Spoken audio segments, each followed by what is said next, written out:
Dear students, hello everybody.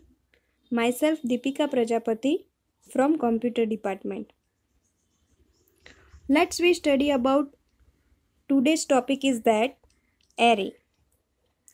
In previous semester, you all are already study about array. But now in this semester, once again revise this topic. What is array? How to define array? How many types of array used in a data structure? So the topic of array into data structure is the totally depends on our language C. So a presentation on array, first of all, introduction about array. So array is a nothing but a collection of data with its same data type. Means array is a data structure consisting of a collection of elements of related data types. Means some collection of element as well as variable to define a same data types to all element, not given a different types of data type to every element. એટલે કે તમે જે collect કરેલા data છે એ દરેક ડેટાની data type કેવી હોવી જોઈએ? સેમ હોવી જોઈએ. એના માટે અલગ અલગ ડિફરન્ટ ડેટા ટાઈપ્સ તમે આપો તો ઇટ્સ નોટ એરે, એને આપણે એરે ના કહી શકીએ. ફોર એક્ઝામ્પલ તરીકે હું કહું કે આપણે 10 સ્ટુડન્ટની એજ ડિફાઇન કરવાની છે તો એજ ઓલવેઝ ન્યુમેરિકલ વેલ્યુ માટે પ્રોવાઈડ છે. It means integer data type allow થશે. તો દરેક સ્ટુડન્ટની એજ માટે આપણે ડેટા ટાઈપ કઈ લઈ શકીએ? ઇન્ટીજર. સો 10 સ્ટુડન્ટ્સના રેકોર્ડ માટેની ડેટા ટાઈપ્સ આપણે બધા સ્ટુડન્ટને શું આપવાની આવશે? Integer. So it's known as a array. But 10 સ્ટુડન્ટની ડેટા ટાઈપ્સમાં એજ, નેમ, પર્સન્ટેજ આ બધા જ રેકોર્ડ્સ માટે જો આપણે ડેટા ટાઈપ પ્રોવાઈડ કરવાની હોય તો એજ માટે આપણે ઇન્ટીજર લેવી જોઈએ, because it's allow the numeric digit and always it define in numeric digit. એના પછી નેમ માટે આપણે સ્ટ્રિંગ પ્રોવાઈડ કરવી જોઈએ, because name capable of a alphabets, કારણ કે એના માટે આપણે આલ્ફાબેટ યુઝ કરીએ છીએ તો એના માટે આપણે સ્ટ્રિંગ ડેટા ટાઈપ પ્રોવાઈડ કરવી જોઈએ. એન્ડ પર્સન્ટેજ, તો પર્સન્ટેજની અંદર પોઈન્ટવાળી વેલ્યુ પણ આવી શકે તો એના માટે આપણે double otherwise float data type use કરવી જોઈએ. તો આવી રીતે કલેક્ટ કરેલા ડેટા છે એમાં ડિફરન્ટ ડેટા ટાઈપ જો આપણે યુઝ કરવાની આવે તો એ પાછું આપણું શું થઈ જાય? Structure. It's not known as a array. So array is a collection of data types. Array is a collection of data as well as an element otherwise variable with its same data type is known as a array. અહીં તમે એની syntax જોઈ શકો કે એરેને C લેંગ્વેજની અંદર define કઈ રીતે કરી શકાય. તો first of all given a data type, after given array name and બ્રેકેટની અંદર નંબર ઓફ એલિમેન્ટ્સ. હવે બ્રેકેટમાં જે નંબર ઓફ એલિમેન્ટ્સ ડિફાઇન કર્યું છે it is also known as a index value. Otherwise it depends on our array name, otherwise our array variable.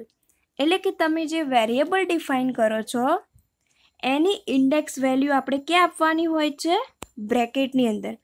So into bracket does not exit the array variable.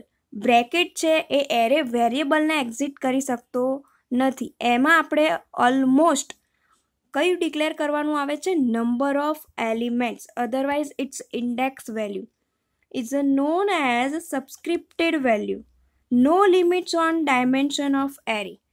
એરેની અંદર કોઈ limits આપણે provide કરી શકતા નથી. Next, types of array.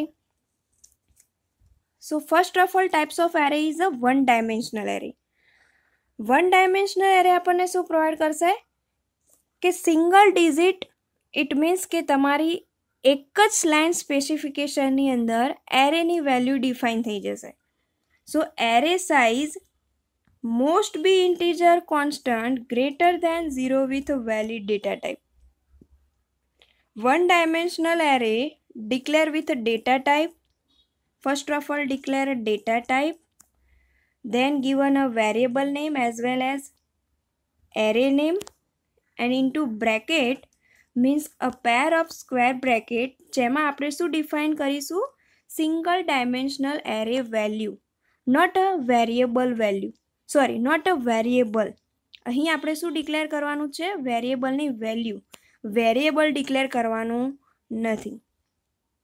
So one dimensional array variable are declared with data type followed by variable name and a pair of square bracket. Second data type છે two dimensional array. Two dimensional array એમાં આપણે pair બનાવવાની, જેમ પેલામાં single digit it means single લાઇનની અંદર આવશે, એમ અહીં આપણને શું મળશે, ટુ ડાયમેન્શનલ એરે. એટલે પેલામાં વન મેટ્રાઇસિસ ક્રિએટ થશે, અહીં આપણે ટુ પ્રોવાઈડ છે, ટુ ડાયમેન્શનલ મળે છે. Means first of all given a x and second given a y. So what is x and what is y? So x define the number of rows and second y define number of column. So simplest form of multi-dimensional array is known as a two-dimensional array. The data types and declaration of two-dimensional array syntax same as a one-dimensional array, but minor difference is that here the index value can be defined more than one. Means data type, then array name, and given a first bracket is x value and second bracket is y value, and here define the value is provide a number of row and here value is defined number of column. Let's we study about the example of array, એટલે વધારે idea આવશે. જો હવે આપણે અહીં જોઈ શકીએ કે પહેલાં આપણે ઇન્ટીજર ડિફાઇન કરી, ડેટા ટાઈપ, એરે નેમ રાખ્યું છે એરે અને વેલ્યુ લીધી છે 6. એટલે અહીં આપણે જો 1 3 5 7 9 એન્ડ 8. તો આ જે આપણે ડિફાઇન કરી છે એ શું છે, આપણા એરે વેરિયેબલની value. This is not our variable, our variable is array. Array આપણો વેરિયેબલ છે, બટ એની વેલ્યુ શું કીધી છે, 6 વેલ્યુ. તો અહીં આપણે શું ડિફાઇન કરી છે, ટોટલ 1 3 5 7 9 8. એ આપણી શું છે, એરેની વેલ્યુ. હવે તમે અહીંયા જો નોટ કરીને બતાવ્યું છે કે we can't initialize an array using a variable. એટલે કે આપણે વેરિયેબલને બ્રેકેટની અંદર ઇનિશિયલાઇઝ કરી શકતા નથી. હવે જો આ રીતે ડિફાઇન ના થાય, ફોર એક્ઝામ્પલ તરીકે તમે ઇન્ટીજર આપો, એક્સ ઇઝ ઇક્વલ્સ ટુ 5 આપો અને એરેની અંદર ડાયરેક્ટલી ઇનિશિયલાઇઝ કરી દો એક્સ, તો ઇટ્સ નોટ પોસિબલ. એરેની અંદર એ રીતે પોસિબલ થઈ શકશે નહીં. એના માટે આપણે સ્ટાન્ડર્ડ ડેફિનેશન વિથ સિન્ટેક્સ સાથે જ ઇનિશિયલાઇઝ કરી શકીએ કે first of all given a data type, array name, and into square bracket you almost define the index value of our variable name as well as element name, not a defined directly array. Directly તમે array define કરી શકતા નથી. Now the example of two-dimensional array જોઈએ. તો અહીં તમે two dimensional એરેનું મેં તમને એક એક્ઝામ્પલ બતાવ્યું છે, એટલે વધારે આઈડિયા આવશે. જો સી લેંગ્વેજના પ્રોગ્રામ તમે અત્યાર સુધી ટર્બો સી, અધરવાઇઝ ટર્બો C++ની અંદર પરફોર્મ કરેલા છે, તો તમારે એમાં જઈને જ આ પરફોર્મ કરવાનું છે. First of all given a header file has include stdio.h, has include connu.h. So it's known as our header file. Then given a main function void main. Void main is our main function, and this main function is initialized by our logical statement. હવે અહીં આપણે શું statement initialize કરાવડાવવાનું છે, એરેનું. તો જો first of all મેં declare કર્યું છે ઇન્ટીજર ડેટા ટાઈપ, એના પછી મેં વેરિયેબલ લીધું છે એ, અને ટુ ડાયમેન્શનલ એરેની અંદર ફર્સ્ટ ઓફ ઓલ ગિવન આપી છે 5 એન્ડ સેકન્ડ મેટ્રિસીસમાં આપ્યું છે 2. એટલે કે આપણને એરે એક મેટ્રિક્સની અંદર પ્રોવાઈડ થઈને મળશે. એમાં 5 રો ક્રિએટ થયેલી હશે અને 2 કોલમ ક્રિએટ થયેલી હશે. હવે 5 રો અને 2 કોલમ, તો તમે એક મેટ્રિક્સ તૈયાર કરો તો આપણને ટોટલી કેટલા વેરિયેબલ વેલ્યુ મળશે? 10. 5 રો અને 2 કોલમ જો તમે મેટ્રિક્સ ક્લિયર કરવા જાઓ તો આપણે ટોટલ 10 વેલ્યુ પ્રોવાઈડ થાય. તો અહીં વેલ્યુ પણ આપી દીધી છે કે 0 0 1 2 2 4 3 6 and 4 8. So first of all 0 is our nothing but a row value and second is our column value. Same as a second, third, fourth and so. હવે આપણે જે કોલમ અને રોનો મેટ્રિક્સ ક્રિએટ કરવાનો છે તો એના માટે આપણી જોડે વેરિયેબલ પહેલાં તો હોવા જોઈએ, તો જ આપણે મેટ્રિસીસ ક્રિએટ કરી શકીએ, એક રો માટેનો અને એક કોલમ માટેનો. તો આપણે 2 વેરિયેબલ લઈ લીધા આઈ એન્ડ જે. આઈને આપણે રો માટે ક્રિએટ કર્યું છે અને જેને કોલમ માટે ક્રિએટ કરીએ છીએ. તો લૂપ આપણે એના માટે યુઝ કરીએ કે ફોર બ્રેકેટમાં I is equals to 0, I less than 5 and I plus plus. એટલે આપણું રો ઇનિશિયલાઇઝ થવાનું સ્ટાર્ટ ક્યાંથી થશે? એઝ અ 0 કન્ડિશનથી. ક્યાં સુધી લૂપ ફરશે? આઈ લેસ દેન 5, એટલે કે 5 કરતાં ઓછી વેલ્યુ આવશે ત્યાં સુધી. ઇટ મીન્સ 0 1 2 3 એન્ડ 4, એટલે ટોટલ 5 રો થઈ જશે. ઓબ્વિયસલી થશે. તો આઈ પ્લસ પ્લસથી ઇન્ક્રીમેન્ટ થતાં આપણું લૂપ 0 થી 4 સુધીની રો ક્રિએટ કરી વાળશે. સેમ પ્રોસેસ કોલમ માટે. જે ઇઝ ઇક્વલ્સ ટુ 0, જે લેસ દેન 2, જે પ્લસ પ્લસ, અને જે બંને મેટ્રાઇસીસ ક્રિએટ કરશે એને આપણે પ્રિન્ટ કરાવશું તો જ ફાઇનલી આઉટપુટ મળશે.